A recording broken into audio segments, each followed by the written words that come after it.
কলকাতা বিমানবন্দরে আজ আবেগঘন মুহূর্ত। কাঁধে কাঁধ মিলিয়ে পবিত্র যাত্রায় পা বাড়ালেন বাংলার ৩২১ জন হজ যাত্রী।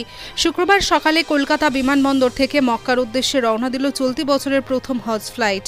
উপস্থিত ছিলেন হজ কমিটির চেয়ারম্যান সাংসদ খলিলুর রহমান, রাজ্যের নগর উন্নয়ন মন্ত্রী ফিরহাদ হাকিম, প্রশাসনের শীর্ষকর্তা আইএএসপি বি সালিম সহ একাধিক বিশিষ্টজনেরা। হজ যাত্রীদের উদ্দেশ্যে মুখ্যমন্ত্রী মমতা বন্দ্যোপাধ্যায় বার্তা পাঠিয়ে তাদের মঙ্গল যাত্রার কামনা করেন। তিনি জানান, রাজ্য সরকার বিগত কয়েক বছর ধরে সফলভাবে হজ পরিষেবা প্রদান করে আসছে এবং এবছরও তা সুনিশ্চিত করতে সব রকম ব্যবস্থা নেওয়া হয়েছে। যাত্রীরা যাতে নির্বিঘ্নে হজ পালন করতে পারেন সেদিকেও নজর রাখা হচ্ছে। এদিকে হজ ২০২৫ সামনে রেখে সৌদি আরব প্রশাসন হজ ব্যবস্থাপনায় কঠোর নিয়ম চালু করেছে। ২৩ এপ্রিল ২০২৫ থেকে কার্যকর হওয়া নতুন নির্দেশিকা অনুযায়ী কোনো বিদেশি মুসলিম হজ পারমিট ছাড়া মক্কায় প্রবেশ করতে পারবেন না। প্রবেশের অনুমতির জন্য বাধ্যতামূলক করা হয়েছে যেমন হজ পারমিট, মক্কা রেসিডেন্ট পারমিট। বৈধ কাজের অনুমতি, প্রবেশের নিয়ম ভাঙলে থাকতে পারে মোটা অঙ্কের জরিমানা, কারাদণ্ড অথবা বিদেশি নাগরিকদের বহিষ্কারের ব্যবস্থাও ২৯ এপ্রিল ২০২৫ থেকে কড়াকড়ি আরও বাড়ছে। সেদিন থেকে শুধুমাত্র হজ ভিসাধারীরাই মক্কায় প্রবেশাধিকার পাবেন।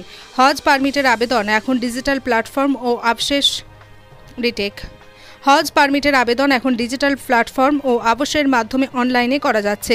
একই সঙ্গে সৌদি প্রশাসন চলতি বছরের শুরুতে মাল্টিপল এন্ট্রি ভিসা বাতিল করেছে। ভারত, বাংলাদেশ, পাকিস্তান সহ ১৪টি দেশের নাগরিকদের এখন শুধুমাত্র সিঙ্গল এন্ট্রিতে ভিসাতে সৌদিতে প্রবেশের অনুমতি মিলবে।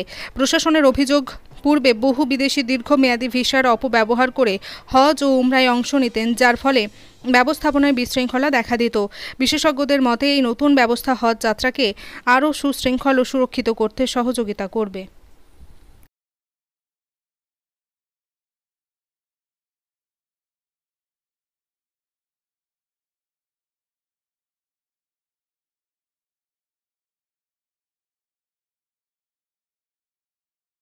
যাত্রা কি বলবেন?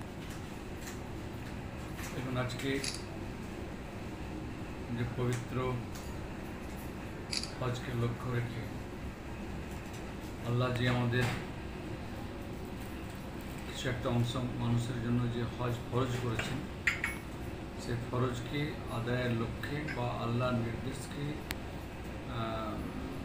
আমল করার লক্ষ্যে এই হজ এবং পবিত্র মক্কা শরীফে আজকে আমাদের পশ্চিম বাংলা থেকে তার ২০২৫-এর হজের শুভারম্ভ হল। আমাদের রাজ্য থেকে ৫,০০০-এরও বেশি এবং পার্শ্ববর্তী রাজ্যগুলি থেকে আরও সবটা মিলিয়ে ৮,৫০০ হাজি এবং হাজিন বলা যাবেন আর কি। আজ ১৬ তারিখ থেকে আগামী ২৯ তারিখ পর্যন্ত প্রতিদিন দুটো করে এয়ারক্রাফট যাবে এবং ওনারা আগামী মাসের হজ সেরে আগামী মাসে ২৯শে জুন থেকে আবার তেনারা রিটার্ন করবেন। কাজে আমি সমস্ত হাজি এবং হাজিন বোনদের আমি সবাইকে শুভেচ্ছা অভিনন্দন জানাই যে আল্লাহর নির্দেশকে সম্মান জানানো আপনারা যাচ্ছেন এবং বড় নেকি পাওয়ার উদ্দেশ্যে, আখিরাতের সঞ্চয়ের উদ্দেশ্যে সবাই যাচ্ছে। আল্লাহ যেন প্রত্যেকের হজকে কবুল করেন। সেই সঙ্গে আমাদের রাজ্য সরকারের মাননীয় মুখ্যমন্ত্রী মমতা ব্যানার্জি যেভাবে এই হজের বিষয়ে আমরা অন্যান্য রাজ্যেও দেখেছি, কিন্তু পশ্চিমবাংলা তার ব্যতিক্রম। পশ্চিমবাংলা থেকে যেভাবে আমাদের রাজ্য সরকার হাজি ভাইদের প্রতিটি পদক্ষেপে সে যেন যত্নশীল, সদা সর্বদা আমাদের মুখ্যমন্ত্রী এই বিষয়টা নজর রাখছেন। প্রতিদিনই উচ্চ আধিকারিকরা এসে ভিজিট করে দেখে যাচ্ছেন যে কোনো খামতি ঘাটতি যেন কিছু না থাকে, কোনো হাজি ভাইদের যেন এখানে এসে কোনো অসুবিধা না হয় এবং যিনারা হজ ইন্সপেক্টর হয়ে যাচ্ছেন হাজি ভাইদের খেদমত করার লক্ষ্যে এবং হজ করার লক্ষ্যে তিনাদেরকেও সে নির্দেশ দেওয়া হচ্ছে যে আপনারা হজ নিজেরটা করবেন, কিন্তু পাশাপাশি যে উদ্দেশ্যে হজ ইন্সপেক্টরের যে পদ, সে পদটাও যেন আপনারা সে সম্মান রাখেন।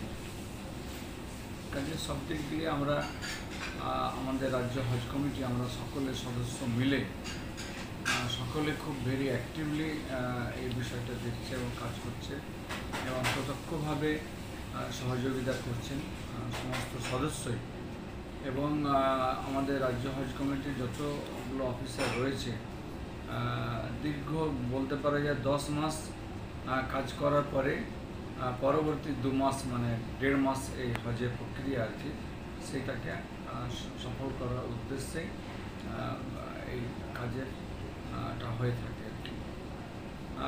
একটা আরও ভালো খবর আপনাদের মধ্যে জানাই যে আমাদের রাজ্য হজ কমিটি একটা গ্রিভেন্স অ্যাপ করেছে। কাউরে যদি কোনো কিছু বলার থাকে, জানানোর থাকে, তাহলে সে অ্যাপসের মাধ্যমে তারা জানতে পারবেন এবং জানাতেও পারবেন। কাজে সব দিক দিয়ে আর কি আমাদের রাজ্য সরকার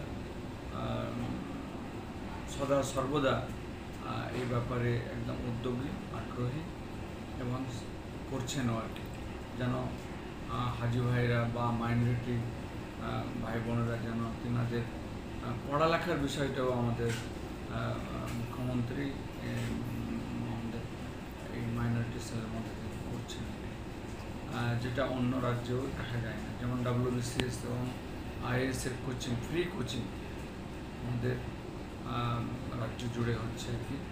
আমাদের মুর্শিদাবাদ জেলায় 2টো তার হোস্টেল রয়েছে আর কি, পাশাপাশি কলকাতার কৈখালিতে সেখানেও মানে IAS-এর কোচিং দেওয়া হচ্ছে। তো এটা আমাদের মানে সংখ্যালঘুদের জন্য একটা খুব ভালো উদ্যোগ আমাদের রাজ্যের মাননীয় মুখ্যমন্ত্রী নিয়েছেন এবং এখান থেকে অনেকেই এগুচ্ছেন, ভালো রেজাল্ট করছেন, ভালো জায়গায় যাচ্ছেন। আর শুধু তাই নয়, এদেরকে দেখে আরও অনেকে যে উৎসাহিত হচ্ছে, অনুপ্রেরণা পাচ্ছে, তো সেইটা কিন্তু কাজ করছে। কাজে এটা খুব ভালো উদ্যোগ। এই উদ্যোগটা যেন আগামী দিনেও যেন চলতে থাকে।